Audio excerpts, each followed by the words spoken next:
का नाश करने वाले, सत्य और धर्म के साक्षात अवतार महाराज युधिष्ठिर, जिनके मुख से जीवन में कभी कोई असत्य या कटु वचन नहीं निकला। उसी धर्मराज ने अपनी ही जन्मदात्री, अपनी ही माता कुंती को एक ऐसा भयंकर श्राप दे दिया जिसका दंश आज कलयुग में भी संपूर्ण नारी जाति भुगत रही है। सोचिए ऐसा क्या हुआ होगा। विधि का विधान देखिए, कौन सा ऐसा प्रलयनकारी रहस्य था जिसने एक शांत धर्मप्रायण पुत्र की आत्मा को इतना विचलित कर दिया कि उसने अपनी माता सहित पूरी सृष्टि की स्त्रियों को ही श्राप दे डाला। प्रणाम भक्तजनों, स्वागत है आपका हमारी इस आध्यात्मिक यात्रा में।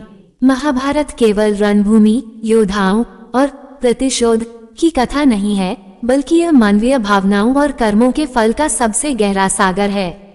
आज हम कुरुक्षेत्र के रक्त रंजित इतिहास के उस पन्ने को पलटेंगे जो हमें बताता है कि कैसे एक सत्य को छिपाने का परिणाम इतना भयंकर हो सकता है।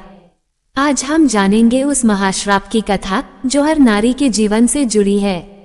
ये जानना हमारे लिए इसलिए भी महत्वपूर्ण है क्योंकि यह कथा हमें सत्य और परिणामों के बीच का गहरा अर्थ समझाती है। महाभारत का विनाशकारी युद्ध समाप्त हो चुका था। कुरुक्षेत्र की उस लाल मिट्टी में 18 अक्षौहिणी सेना और असंख्य महान योद्धा सदा के लिए शांत हो चुके थे। चारों ओर केवल रुदन, हाहाकार और चिताओं का धुआं था। प्रतिशोध की ज्वाला तो अवश्य बुझ गई थी, परंतु हृदयों में जो शोक की अग्नि जल रही थी उसे बुझाना सर्वथा असंभव था। पांडव अब विजयी तो थे, किंतु भीतर से पुनर्तः टूट चुके थे।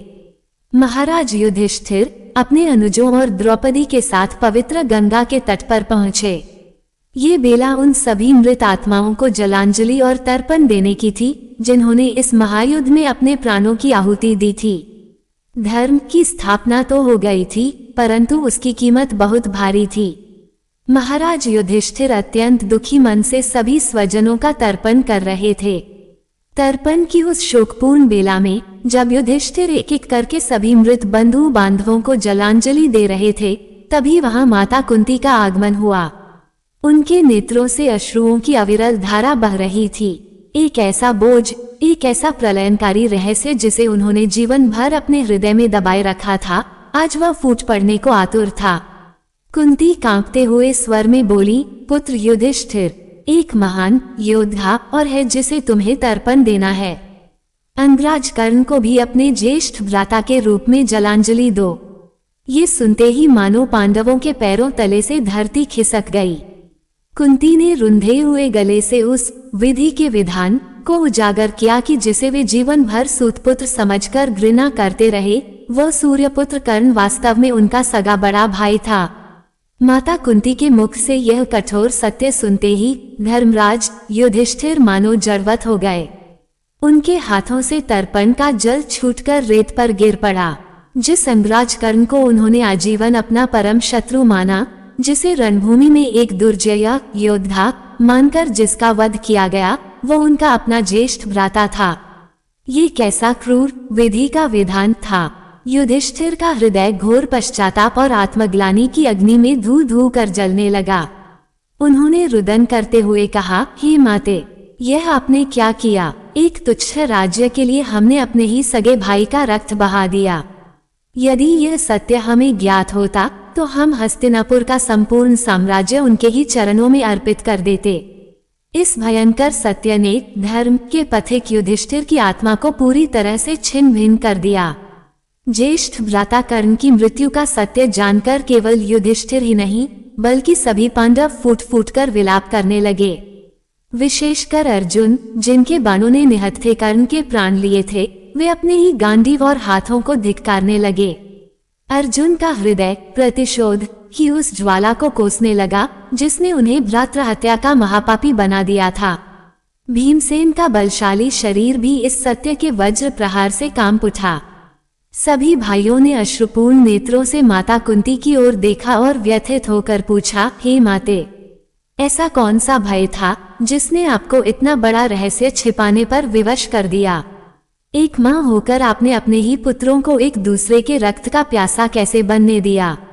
धर्म के ज्ञाता पांडवों के लिए यह आघात ऐसा था जिसने उनके विजय के उल्लास को आजीवन शोक में बदल दिया।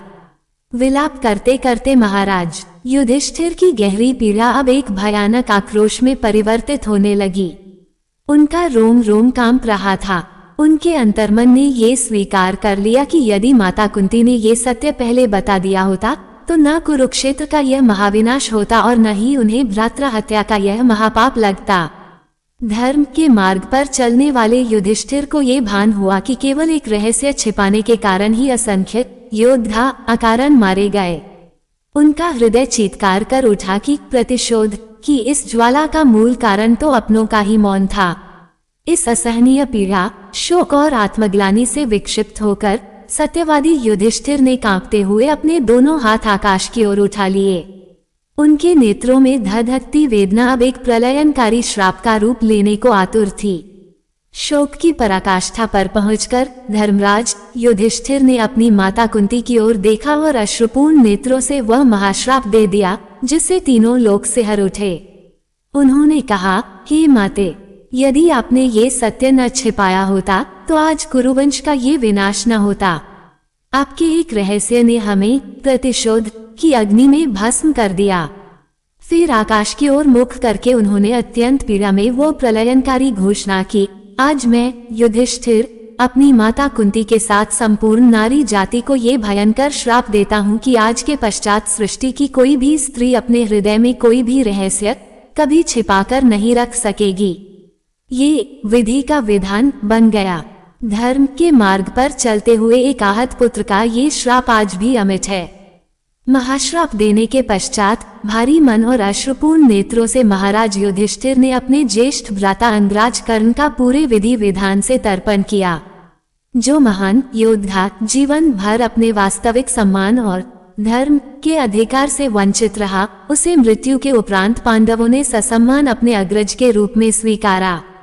परंतु युधिष्ठिर के हृदय की वह पीड़ा कभी कम न हो सकी, क्योंकि यह अनजाने में लिया गया एक क्रूर प्रतिशोध था। दूसरी ओर उनके मुख से निकला वह अमोघ वचन अब विधि का विधान बन चुका था। माता कुंती उस महाश्राप को मौन रहकर स्वीकार करने पर विवश थी। उस दिन से लेकर आज कलयुग तक यह अटल सत्य है कि कोई भी नारी किसी बड़े रहस्य को अपने भीतर नहीं छिपा सकती। इस प्रकार कुरुक्षेत्र की उस रक्तरंजित भूमि पर एक और अध्याय सदा के लिए समाप्त हुआ। युधिष्ठिर द्वारा दिया गया वह श्राप केवल क्षणिक क्रोध का परिणाम नहीं था, बल्कि उस अपार वेदना का विस्फोट था जो अपनों के ही छल से उत्पन्न हुई थी। एक महान योद्धा के पतन और अकारण उत्पन्न हुए प्रतिशोध ने ये सिद्ध कर दिया कि छिपा हुआ सत्य जब बाहर आता है तो वह ज्वालामुखी बनकर संपूर्ण कुल का नाश कर देता है। धर्म के मार्ग पर चलने वाले युधिष्ठिर को ये कठोर विधि का विधान स्वीकारना ही पड़ा कि सत्य चाहे कितना भी कटु क्यों न हो, उसका प्रकट होना ही उचित है। माता कुंती का वह एक रहस्य महाभारत के सबसे बड़े दुखांतकों में से एक बन गया। भक्तजनों, महाभारत का ये हृदय विदारक प्रसंग हमें सोचने पर विवश कर देता है। क्या सत्य को छिपाना कभी धर्म हो सकता है?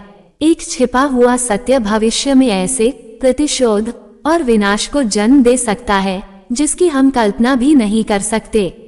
क्षणिक पीड़ा देने वाला सत्य उस मौन से कहीं श्रेष्ठ है जो संपूर्ण कुल को भस्म कर दे। आज स्वयं से यह प्रश्न पूछिए, क्या आपके जीवन में भी कोई ऐसा रहस्य है जो अपनों से दूरी का कारण बन रहा है? यदि युधिष्ठिर की इस अपार वेदना और इस अनसुने श्राप ने आपके भीतर भी कोई प्रश्न खड़ा किया है तो इस वीडियो को लाइक करें और कमेंट में अपने विचार अवश्य साझा करें कि क्या माता कुंती का सत्य छिपाना उचित था। रामायण और महाभारत की ऐसे ही आत्मा को झकझोर देने वाली आध्यात्मिक कथाओं से निरंतर जुड़े रहने के लिए अभी सब्सक्राइब करें और कमेंट में जय श्री कृष्ण लिखना न भूलें।